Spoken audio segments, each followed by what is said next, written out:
નમસ્કાર મિત્રો, આજે આપણે ચેપ્ટર નંબર 10 હેલો આલ્કેન હેલો એડીનની અંદર ધાતુઓ સાથેની હેલો આલ્કેનની ધાતુઓ સાથેની પ્રક્રિયાઓ વિશે ચર્ચા કરવાની છે.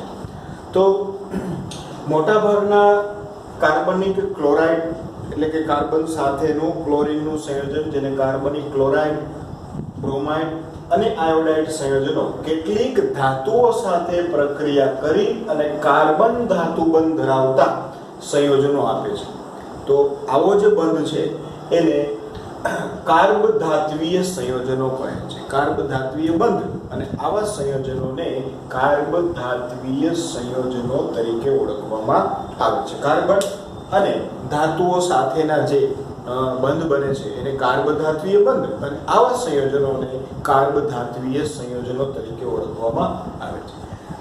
વિક્ટર ગ્રિગ્નાર્ડ નામનો વૈજ્ઞાનિક હતો. એણે આવા સંયોજનો વિશે અભ્યાસ કર્યો અને એણે એક પ્રક્રિયક બનાવ્યો જેને એના નામ ઉપરથી ગ્રિગ્નાર્ડ પ્રક્રિયક એવું નામ આપવામાં આવ્યું.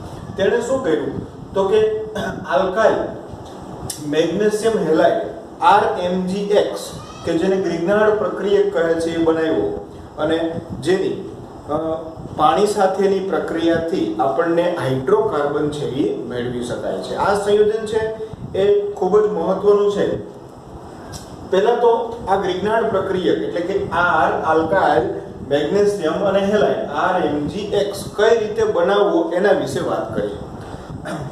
એણે શું કર્યું કે શુષ્ક ઈથરની અંદર હેલો આલ્કેનની મેગ્નેશિયમ ધાતુ સાથેની પ્રક્રિયાથી એની RMgX મેળવ્યો. જો આ ખૂબ જ IMP વાત છે. ગ્રિગ્નાર્ડ પ્રક્રિયા જે IMP છે પરીક્ષાની અંદર ઘણી વખત પૂછાય છે અથવા એના ઉપયોગો પૂછાય છે.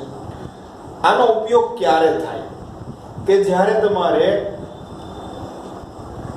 હેલો આલ્કેનમાંથી માત્ર હાઇડ્રોકાર્બન મેળવવો હોય, એટલે કે એમાંથી હેલોજન દૂર કરવો હોય, ત્યારે આ પ્રક્રિયાનો ઉપયોગ છે એ ખૂબ ઉપયોગી છે.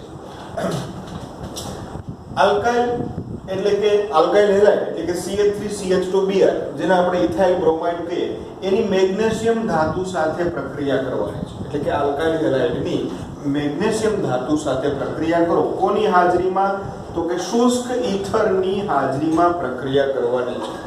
આ એટલા માટે કે શુષ્ક ઈથરની હાજરીમાં પ્રક્રિયા કરતા એ ભેજ કે પાણી સાથે એનું સંયોજન બનતું નથી. એનાથી બનશે R, આટલો ભાગને આપણે R કહીએ, MgX જેને આપણે ગ્રિગ્નાર્ડ પ્રક્રિયક કહીશું. તો ગ્રિગ્નાર્ડ પ્રક્રિયક કઈ રીતે બનાવવો તો કે આલ્કાઇલ હેલાઇડની મેગ્નેશિયમ ધાતુ સાથે શુષ્ક ઈથરની પ્રક્રિયા કરતા એમાં RMgX બને છે. આ જે બંધ છે ને MgBr એ આયનીય બંધ છે. આપણને ખ્યાલ છે કે મેગ્નેશિયમ ઉપર પ્લસ ચાર્જ છે અને બ્રોમિન ઉપર માઇનસ ચાર્જ છે. મેં લખ્યું છે. તો આ બંધ છે એ આયનીય હોય છે અને મેગ્નેશિયમ પાસેથી આ આલ્કાઇલ સમૂહનો કાર્બન છે એ ઇલેક્ટ્રોન યુગ્મને પોતાની તરફ આકર્ષે છે. એટલે આ R છે એ પણ થોડોક આંશિક ઋણ વીજભારિત જોવા મળે છે. એટલા માટે આ RMgX છે એ ખૂબ જ પ્રતિક્રિયાત્મક છે અને કોઈ પણ પ્રોટોન જેમ કે H2O ની અંદર હોય, આલ્કોહોલની અંદર હોય, આવા સંયોજનોમાં રહેલા પ્રોટોન પ્રત્યે પ્રતિક્રિયાત્મક છે અને તરત જ એની સાથે પ્રક્રિયા કરી અને હાઇડ્રોકાર્બન બનાવે છે. હવે તમે સમજાવશો શું કાંઈ શુષ્ક ઈથર રાખ્યું, નહીતર શરૂઆતની અંદર જ એ ભેજ સાથે પ્રક્રિયા કરી અને હાઇડ્રોકાર્બનમાં રૂપાંતર પામે છે. RMgX plus H2O એની પ્રક્રિયા છે. અહીંથી આ જે આનો H પ્લસ છે એ આ કાર્બન ઉપર જોડાય છે. એટલે કે RH બનશે. MgOH અને X છે એ છૂટું પડશે. MgOH X એટલે કે આમાંથી બે ભાગ બને, H પ્લસ અને OH માઇનસ. આનો જે OH માઇનસ છે એ મેગ્નેશિયમ સાથે જોડાય, MgOH X બનાવે અને હાઇડ્રોજન છે એ કાર્બન સાથે જોડાય અને હાઇડ્રોકાર્બન બનાવે છે. જો હંમેશા ઓર્ગેનિકના ચેપ્ટરોની અંદર કઈ પ્રક્રિયાથી કઈ નીપજ મળે છે એ ખાસ મહત્વનું છે, કારણ કે પરિવર્તનો, પ્રક્રિયા પૂર્ણ કરો, આવા જ પ્રશ્નોના ઉત્તર આપવા માટે એ ખૂબ જ મહત્વનું છે. તમારે કોઈ પણ આલ્કાઇલ હેલાઇડમાંથી માત્ર હાઇડ્રોકાર્બન જોતો હોય તો ગ્રિગ્નાર્ડ પ્રક્રિયા છે એ ખૂબ જ મહત્વની છે. ઓકે, તેથી ગ્રિગ્નાર્ડ પ્રક્રિયકમાંથી ભેજનું અલ્પ પ્રમાણ પણ દૂર કરવું આવશ્યક છે. જો ગ્રિગ્નાર્ડ પ્રક્રિયકમાં ભેજનું પ્રમાણ હોય તો એ આપણને પ્રક્રિયા કરી અને એમાંથી હાઇડ્રોકાર્બન છે એ આપે છે. તેથી આ પ્રક્રિયા શુષ્ક ઈથરમાં કરવામાં આવે છે. શેમાં કરવામાં આવે છે? શુષ્ક ઈથરમાં. ઘણી વખત એવો પ્રશ્ન પૂછાય કે ભાઈ આલ્કાઇલ મેગ્નેશિયમ હેલાઇડ કે જેની અંદર શુષ્ક ઈથરની અંદર આ પ્રક્રિયા કરવામાં આવે છે, તો તેનું રીઝન કે જો એ ભેજનું પણ અલ્પ પ્રમાણ હોય તો તે એના પ્રોટોન પ્રત્યે આકર્ષાય છે, એટલા માટે એ પ્રક્રિયાને શુષ્ક ઈથરમાં કરવામાં આવે છે. તો આ વાત હતી ગ્રિગ્નાર્ડ પ્રક્રિયકની. શેમાં ઉપયોગી છે? તો કે હેલાઇડમાંથી હાઇડ્રોકાર્બન મેળવવા માટે આ પ્રક્રિયા છે એ ખૂબ જ મહત્વની છે. ફરીથી એક વખત કહું, ઘણી વખત એવો પ્રશ્ન પૂછાય કે ગ્રિગ્નાર્ડ પ્રક્રિયકની બનાવટ અને તેનું ઉપયોગનું સમીકરણ લખો. તો આ એની બનાવટ છે. આલ્કાઇલ હેલાઇડની મેગ્નેશિયમ ધાતુ સાથે શુષ્ક ઈથરની હાજરીમાં પ્રક્રિયા કરતા આલ્કાઇલ મેગ્નેશિયમ હેલાઇડ RMgX, જેને ગ્રિગ્નાર્ડ પ્રક્રિયક કહેવાય, અને જેની પાણી સાથેની પ્રક્રિયા કરતા હાઇડ્રોકાર્બન મળે છે અને MgOH છે એ છૂટો થાય છે. આગળના ચેપ્ટરોની અંદર પણ આ પ્રક્રિયા આવશે, એટલે યાદ આપણે રાખશું. હવે વુડ્સ પ્રક્રિયા છે, ખૂબ જ IMP પ્રક્રિયા છે. પરીક્ષાની અંદર વારંવાર આના વિશેના પ્રશ્નો છે એ પૂછાય છે. વુડ્સ પ્રક્રિયા લખો એવું સીધું પૂછાય એવું જરૂરી નથી, પણ આ વુડ્સ પ્રક્રિયાનો જ્યાં ઉપયોગ થતો હોય એવા સમીકરણો, એવા કન્વર્ઝન એ પૂછવામાં ખૂબ જ શક્યતા ખરી. ક્યાં ઉપયોગી છે?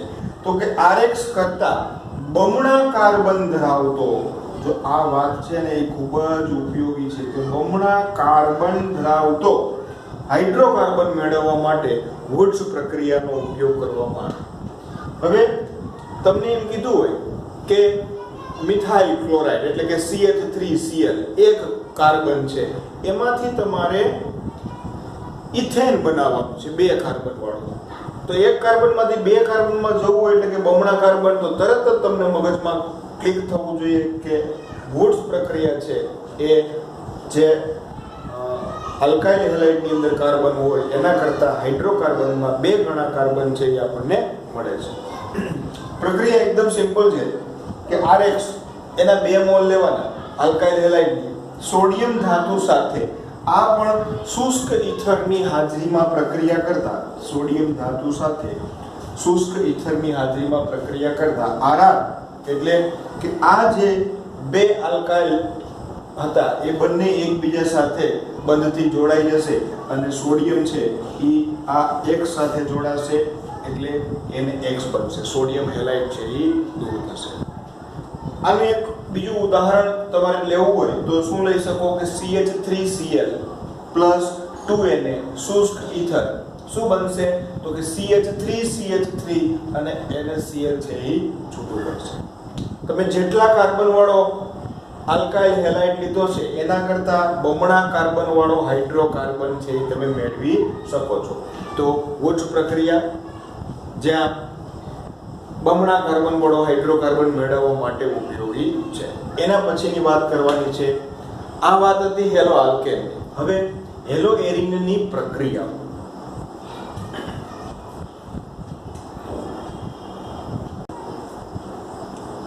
હેલો એરિનની પ્રક્રિયાઓ હેલો આલ્કેન કરતા હેલો એરિન સંયોજનોની અંદર આ કેન્દ્રાનુરાગી વિસ્થાપન પ્રક્રિયાઓ મુશ્કેલ છે.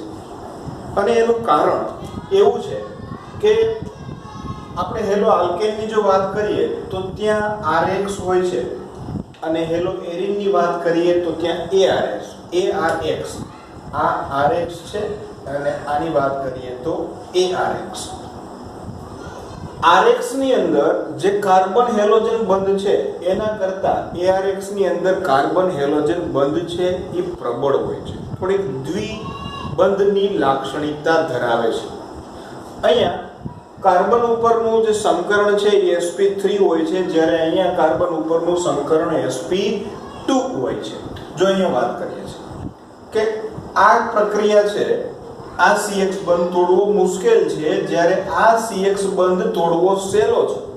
એટલા માટે એરિન સંયોજનોની અંદર આ કેન્દ્રાનુરાગી પ્રક્રિયાઓ થવી મુશ્કેલ જણાય છે. અને એ મુશ્કેલ શું કામે જણાય છે એના 4 મુદ્દાઓ છે. એ 4 મુદ્દાઓની આપણે ચર્ચા કરવાની છે. પ્રશ્ન એવો પૂછાય કે કેન્દ્રાનુરાગી વિસ્થાપન પ્રક્રિયાઓ હેલો આલ્કેન કરતા હેલો એરિન સંયોજનોની અંદર મુશ્કેલ છે, સમજાવો. તો એરાઇલ હેલાઇડ સંયોજનો નીચેના કારણોસર કેન્દ્રાનુરાગી વિસ્થાપન પ્રક્રિયાઓ પ્રત્યે ઓછા પ્રતિક્રિયાત્મક છે, એનો મતલબ મુશ્કેલ છે. એના 4 કારણો છે. પહેલું કારણ છે સંસ્પંદન અસર, કે CCl બંધ સંસ્પંદનના કારણે આંશિક દ્વિબંધ લાક્ષણિકતા, આંશિક દ્વિબંધ લાક્ષણિકતા જો અહીં કીધું ને આ છે આ જે દ્વિબંધ લાક્ષણિકતા જોવા મળે છે. પરિણામે RX કરતા ARX માં બંધ વિખંડન એટલે કે બંધને તોડવો મુશ્કેલ પડે છે. અને તેથી ARX એટલે કે આવા એરાઇલ હેલાઇડની પ્રતિક્રિયાત્મકતા કેન્દ્રાનુરાગી પ્રક્રિયક પ્રત્યે ઓછી જોવા મળે છે. પહેલું કારણ. આપણે કોઈ એક ક્લોરોબેન્ઝીન લઈ લઈએ તો ક્લોરોબેન્ઝીન ની અંદર એટલે કે આ શું થયો, એરાઇલ હેલાઇડ, બેન્ઝીન ઉપર Cl છે, બેન્ઝીન એટલે આ Ar અને X એટલે Cl છે. આ છે એ કેન્દ્રાનુરાગી પ્રક્રિયા પ્રત્યે શું કામે ઓછો પ્રતિક્રિયાત્મક છે એને આપણે સંસ્પંદન વાળા સમજાવી શકાય. સંસ્પંદન વડે જોજો મિત્રો કે ક્લોરીન ઉપર વધારાના 6 ઇલેક્ટ્રોન યુગ્મ છે, એમાંથી એક ઇલેક્ટ્રોન યુગ્મ આ કાર્બન અને Cl વચ્ચે દ્વિબંધ બનવા માટે પ્રેરાશે અને આ 2 ઇલેક્ટ્રોન અહીંયા બંધ બનાવશે એટલે ક્લોરીન ઉપર પ્લસ ચાર્જ આવશે. હવે જ્યારે અહીંયા બંધ બને છે ત્યારે આ જે કાર્બન છે એની પાસે 1 2 3 4 અને અહીંયા બીજો ડબલ બોન્ડ બને તો 5 થઈ જાય. એનો મતલબ કે એ કાર્બન ઉપરથી આ પાઈ બંધનું ઇલેક્ટ્રોન યુગ્મ એ બાજુના કાર્બન ઉપર સ્થાનાંતરિત થશે, બાજુના કાર્બન ઉપર. બરાબર, કારણ કે કાર્બનની 4 સંયોજકતા સંતોષાઈ જાય છે ત્યારે જે વધારાનું પાઈ બંધ છે એ બ્રેક થઈ અને બાજુના કાર્બન ઉપર સ્થાનાંતરિત થાય છે. એનો મતલબ એવો થયો કે CCl બંધ છે એ કેવી લાક્ષણિકતા થઈ, દ્વિબંધની લાક્ષણિકતા. હવે આ જે ઇલેક્ટ્રોન છે એ સ્થાનાંતરિત થતા રહે છે. આ સ્થાનને ઓર્થો સ્થાન કહેવાય.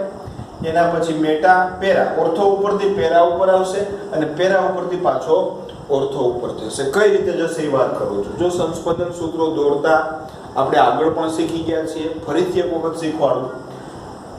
બીજા સ્ટેપમાં શું થવાનું ને એના એરા અહીં બતાવશું કે આ ઇલેક્ટ્રોન અહીંયા આવશે 2 કાર્બન વચ્ચે, ત્યારે આ કાર્બન ઉપર વધી જાય ઇલેક્ટ્રોન એટલે અહીંથી પાઈ બંધના ઇલેક્ટ્રોન બાજુના કાર્બન ઉપર એટલે કે ચોથા કાર્બન ઉપર સ્થાનાંતરિત થશે. તો જો અહીંયા ઋણ વીજભાર આવી ગયો અને અહીંયા આવ્યો એટલે ડબલ બોન્ડ આવી ગયો. બરાબર. હવે આની અંદર આપણે એવા એરા બતાવશું કે જે એના પછીના સ્ટ્રક્ચરમાં જોવા મળશે. આ ઇલેક્ટ્રોન યુગ્મ વધારાનું એની પછીના 2 કાર્બન વચ્ચે દ્વિબંધ બનાવશે અને એ દ્વિબંધ બનવાથી એની બાજુના 2 કાર્બન વચ્ચેનો દ્વિબંધ છે એ બ્રેક થઈ અને એના પછીના 6થા કાર્બન ઉપર સ્થાનાંતરિત થશે. તો આ અહીંયા આવી ગયો એટલે દ્વિબંધ બની ગયો. આ દ્વિબંધના ઇલેક્ટ્રોન છે એના પછીના કાર્બન ઉપર સ્થાનાંતરિત થાય છે. ફરીથી જો આ ચક્કર ચાલે તો અહીંયા દ્વિબંધ બની જાય અને ક્લોરીનના ઇલેક્ટ્રોન પાછા મળી જાય એટલે કે આ જે CCl બંધ છે એ બ્રેક થાય. આ સંસ્પંદન સૂત્રોને લીધે આમાં આ જે ઉપરનો કેટાયન છે એને સ્થાયીતા મળે છે. CCl બંધ છે એ દ્વિબંધ લાક્ષણિકતા જોવા મળે છે, માટે એને તોડવો મુશ્કેલ છે કમ્પેર ટુ RX ના કાર્બન હેલોજન બંધની સાપેક્ષે. તો પહેલા મુદ્દાની આપણે વાત કરી કે સંસ્પંદન અસરને લીધે કે RX કરતા ARX ની અંદર રહેલો જે CX બંધ તોડવો મુશ્કેલ છે અને માટે એની પ્રતિક્રિયાત્મકતા ઓછી જોવા મળે છે. બીજી વાત કરીએ કે CX માં એટલે કે કાર્બન હેલોજન બંધમાં કાર્બન પરમાણુના સંકરણમાં તફાવત છે. જેમ કે RX ની અંદર આ વાત કરીએ આપણે RX ની અંદર કાર્બન અને હેલોજન બંધ એમાં કાર્બનનું સંકરણ છે sp3 સંકરણ છે, જ્યારે એમની વચ્ચેની બંધ લંબાઈ 177 પાઇકોમીટર છે. હવે વાત કરીએ ARX એટલે કે હેલો એરિન સંયોજનોમાં, એમાં આ કાર્બન એનું સંકરણ sp2 છે અને એનો કાર્બન હેલોજન બંધ લંબાઈ 169 પાઇકોમીટર છે. એનો મતલબ કે આના કરતા આની લંબાઈ ટૂંકી છે અને આપણે ભણી ગયા કે જેમ ટૂંકો બંધ એમ એની મજબૂતાઈ વધારે હોય છે અને જેમ વધારે મજબૂત બંધ એમ એને તોડવો મુશ્કેલ છે અને એની પ્રતિક્રિયાત્મકતા ઓછી છે, કારણ કે આ બંધ તૂટશે તો જ ત્યાં કેન્દ્રાનુરાગી વિસ્થાપન થશે. એટલે કે હેલો આલ્કેન કરતા હેલો એરિનની અંદર પ્રતિક્રિયા કેન્દ્રાનુરાગી પ્રક્રિયક સાથેની પ્રક્રિયાની પ્રતિક્રિયાત્મકતા ઓછી છે. ત્રીજો મુદ્દો ફિનાઇલ કેટાયનની અસ્થાયીતા. જ્યારે હેલો એરિનમાં સ્વ આયનીકરણના કારણે બનેલો ફિનાઇલ કેટાયન એટલે કે બેન્ઝીન ઉપર જો પ્લસ ચાર્જ હોય તો એને ફિનાઇલ કેટાયન કહેવાય, સંસ્પંદન દ્વારા સ્થાયી થતા નથી, સ્થાયીતા નથી પ્રાપ્ત કરતા. જો સ્થાયીતા પ્રાપ્ત ન કરે તો આપણે ભણી ગયા કે SN1 પ્રક્રિયા પ્રાથમિક, દ્વિતીયક અને તૃતીયકમાં શું કામે વધારે ઝડપથી થતી હતી? કારણ કે ત્યાં કાર્બોકેટાયન સ્થાયી હતો. પણ જો આ ફિનાઇલ કેટાયન સ્થાયી ન થાય તો SN1 પ્રક્રિયાની સંભાવના ઘટી જાય છે, એટલે કે SN1 પ્રક્રિયા એ સમાપ્ત થઈ જાય, સંભાવના ત્યાં થઈ શકતી નથી. તો ત્રીજો મુદ્દો કે ફિનાઇલ કેટાયનની અસ્થાયીતા. અને ચોથો મુદ્દાની વાત કરીએ કે સંભવિત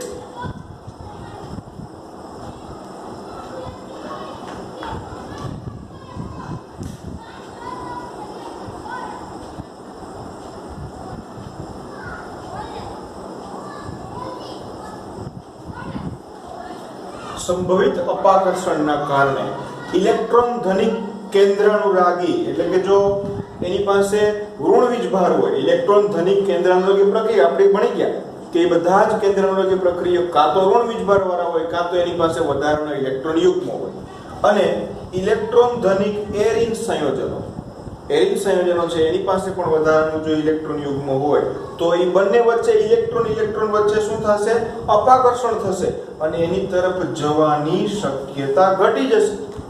તો એમની વચ્ચે જો કેન્દ્રાનુરાગી પ્રક્રિયક જ એની પાસે ન જાય તો એમની વચ્ચે પ્રક્રિયા ઓછી થશે અને એ શક્યતા ઘટશે. એનું કારણ કે એમની વચ્ચે રહેલા ઇલેક્ટ્રોન ધનિક કેન્દ્રાનુરાગી પ્રક્રિયક અને ઇલેક્ટ્રોન ધનિક એરિન સંયોજનો છે એમની વચ્ચે સંભવિત અપાકર્ષણને કારણે પણ એની પ્રતિક્રિયાત્મકતા ઓછી જોવા મળે છે. તો આ ચાર રીઝનો, પહેલું સંસ્પંદન, બીજી આપણે જોઈ સંકરણનો તફાવત sp3 અને sp2, ત્રીજી વાત કરી ફિનાઇલ કેટાયન છે એ અસ્થાયી છે અને ચોથી વાત એમની વચ્ચેનું સંભવિત અપાકર્ષણ. આ ચાર મુદ્દાઓને લીધે હેલો એરિન સંયોજનોની અંદર કેન્દ્રાનુરાગી વિસ્થાપન પ્રક્રિયાઓ મુશ્કેલીથી થાય છે. જો નથી થતી એવું નથી કહેતા, પણ મુશ્કેલીથી થાય છે. જેટલી સરળતાથી હેલો આલ્કેનમાં થતી હતી એટલી સરળ આમાં હોતી નથી. આમાં તમારે પ્રક્રિયા પરિસ્થિતિઓ પ્રબળ બનાવવી પડે, જેમ કે ટેમ્પરેચર છે, દબાણ છે એ વધારવું પડે, ઉદ્દીપકોનો ઉપયોગ કરવો પડે, ત્યારે આ પ્રક્રિયાઓ થશે.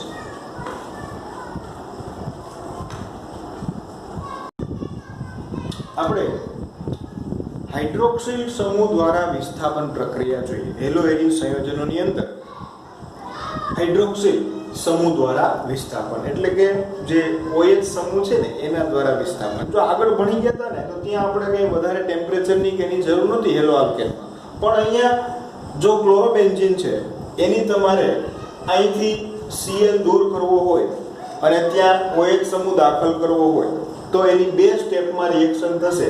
પહેલા સ્ટેપમાં સોડિયમ હાઇડ્રોક્સાઇડ NaOH સાથે 600 કેલ્વિન તાપમાન અને 300 વાતાવરણ દબાણ 623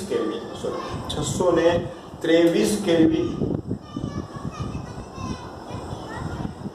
તાપમાન અને 300 વાતાવરણ દબાણે પ્રક્રિયા કરો તો એમાંથી સોડિયમ ફિનોક્સાઇડ બનશે, બેન્ઝીન ઉપર હોય એને, અને પછી એની H+ સાથે પ્રક્રિયા કરવામાં આવે તો એમાંથી ફિનોલ બને છે. તો આ પ્રક્રિયા છે એ કેન્દ્રાનુરાગી વિસ્થાપન પ્રક્રિયા થઈ, પણ અહીંયા તમારે પ્રબળ પ્રક્રિયા પરિસ્થિતિ રાખવી પડી. 623 કેલ્વિન તાપમાન અને 300 વાતાવરણ દબાણ છે એનો ઉપયોગ કરવો પડ્યો. આ જ પ્રક્રિયાને તમારે જો સરળતાથી કરવી હોય, એનો મતલબ કે થોડાક નીચા તાપમાને કરવી હોય, તો ઇલેક્ટ્રોન આકર્ષક સમૂહો જેવા કે NO2 એને તમે ઓર્થો કે પેરા સ્થાન ઉપર જો દાખલ કરો તો આ પ્રક્રિયા છે એ થોડીક સરળતાથી થઈ શકે. એના વિશે આપણે ચર્ચા કરીએ. જો મિત્રો અહીંયા ટેમ્પરેચર 623 જોતું હતું, દબાણ છે 300 જોતું હતું, પણ જો તમે ઓર્થો અને પેરા સ્થાન પર NO2 જેવા ઇલેક્ટ્રોન આકર્ષક સમૂહની હાજરી હેલોએરિન સંયોજનોની પ્રતિક્રિયાત્મકતામાં વધારો કરે છે. એનું કારણ શું છે એ જોઈએ કે જો તમે આ પેરા સ્થાન ઉપર આ સ્થાનને ઓર્થો કહેવાય, આ સ્થાનને પેરા કહેવાય, આ સ્થાનને પાછું ઓર્થો કહેવાય. જો પેરા સ્થાન ઉપર NO2 સમૂહ જે ઇલેક્ટ્રોન આકર્ષક સમૂહ છે એને દાખલ કરો તો આ પ્રક્રિયા છે એ 443 કેલ્વિન તાપમાને થાય છે. ઉપરની 623 હતી એને બદલે આ 443, અહીંયા દબાણ પણ જોતું નથી વધારે, એટલે પ્રક્રિયા પરિસ્થિતિ ઓછી જોઈ અને એની પ્રતિક્રિયાત્મકતા વધી. કોના કારણે? NO2 સમૂહના કારણે. હવે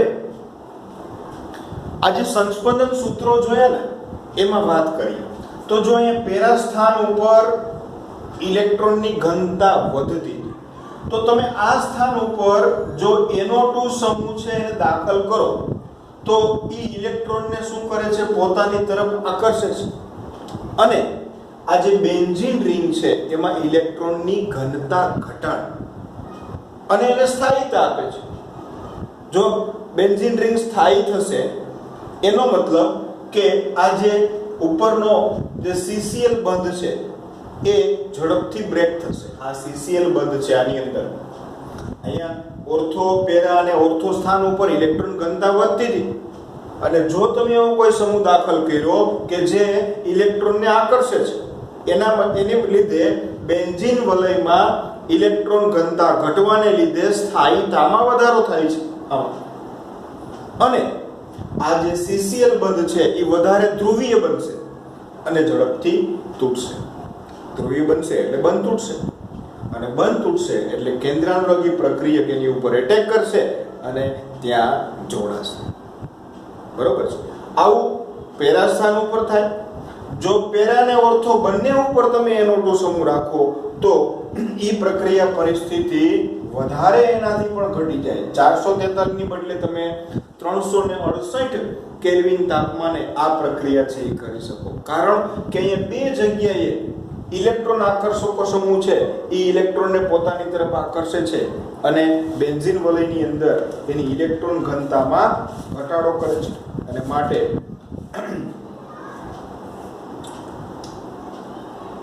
આ પ્રક્રિયા એ એનાથી પણ નીચા તાપમાને શક્ય બને છે. ત્રીજી પ્રક્રિયામાં ઓર્થો, પેરા અને ઓર્થો ત્રણેય સ્થાન ઉપર જો NO2 સમૂહ રાખવામાં આવે તો આ પ્રક્રિયાને માત્ર ગરમ કરતા પાણી સાથે પ્રક્રિયા કરતા આમાંથી CCl બંધ તૂટે છે.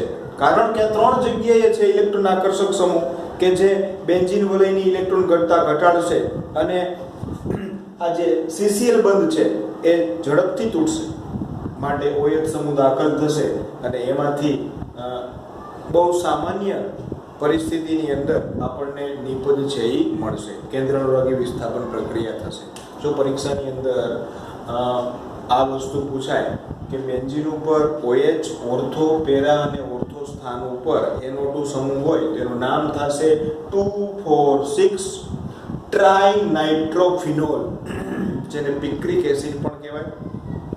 લેબની અંદર તમે આનો ઉપયોગ આવશે. પિક્રિક એસિડ જે પીળા કલરનું હોય છે એને TNP પણ કહેવાય, ટ્રાઇનાઇટ્રોફિનોલ, TNP તરીકે પણ ઓળખાય છે. આનું નામ છે તો 2,4,2,4 ડાયનાઇટ્રોફિનોલ. આને માત્ર પેરાનાઇટ્રોફિનોલ કહેવાય. બેન્ઝીન ઉપર OH એટલે ફિનોલ. તો આ ત્રણ પ્રક્રિયાઓ આપણે જોઈ. જો એક વાત કે મેટા સ્થાન ઉપર NO2 હોય ને તો એની પ્રતિક્રિયાત્મકતામાં કશો ફેર પડતો નથી. કારણ તો કે આમાં ક્યાંય મેટા સ્થાન ઉપર ઇલેક્ટ્રોનની ઘનતા વધતી જ નથી. ઇલેક્ટ્રોનની ઘનતા ક્યાં વધે? ઓર્થો, પેરા અને ઓર્થો. તો મેટા સ્થાન ઉપર તમે NO2 રાખશો તો એ બેન્ઝીન વલયને કોઈ પણ પ્રકારની સ્થાયીતા આપશે નહીં. બેન્ઝીન વલયમાંથી ઇલેક્ટ્રોન ઘનતા ઘટાડશે નહીં, કારણ કે ત્યાં તો ઇલેક્ટ્રોન ઘનતા છે જ નહીં. ઇલેક્ટ્રોન ઘનતા ક્યાં વધે છે? તો કે ઓર્થો, પેરા અને ઓર્થો સ્થાન ઉપર. એટલે મેટા સ્થાન ઉપર NO2 સમૂહ છે એ હેલો એરિનની પ્રતિક્રિયાત્મકતામાં કશો ફેર પાડતો નથી. આના ક્રિયાવિધિના સમીકરણો છે એ તમને આપેલા છે. આ જ રીતે આપેલું છે કે જો પેલા ઓર્થો સ્થાન ઉપર NO2 હોય તો એ ઇલેક્ટ્રોન ઘનતાને પોતાની તરફ આકર્ષે અને બેન્ઝીન વલય છે એમાં કેન્દ્રાનુરાગી પ્રક્રિયકનો હુમલો છે એ સરળ બને છે. એ જ રીતે પેરા સ્થાન ઉપરની ક્રિયાવિધિ આપી છે અને નીચે મેટા સ્થાન ઉપરની આપી છે. પણ મેટા સ્થાન ઉપર છે જો NO2 સમૂહ દાખલ થાય તો એ હેલો એરિનની પ્રતિક્રિયાત્મકતામાં કશો ફેર ચેન્જ કરતો નથી. ઓકે, કે જ્યારે ઇલેક્ટ્રોન આકર્ષક સમૂહ જેવા કે NO2 ઓર્થો અને પેરા સ્થાન પર દાખલ થાય છે ત્યારે આ અસર વધુ પ્રબળ બને છે. કયા કયા સ્થાન ઉપર? ઓર્થો અને પેરા, કારણ કે ત્યાં ઇલેક્ટ્રોન ઘનતા વધે છે.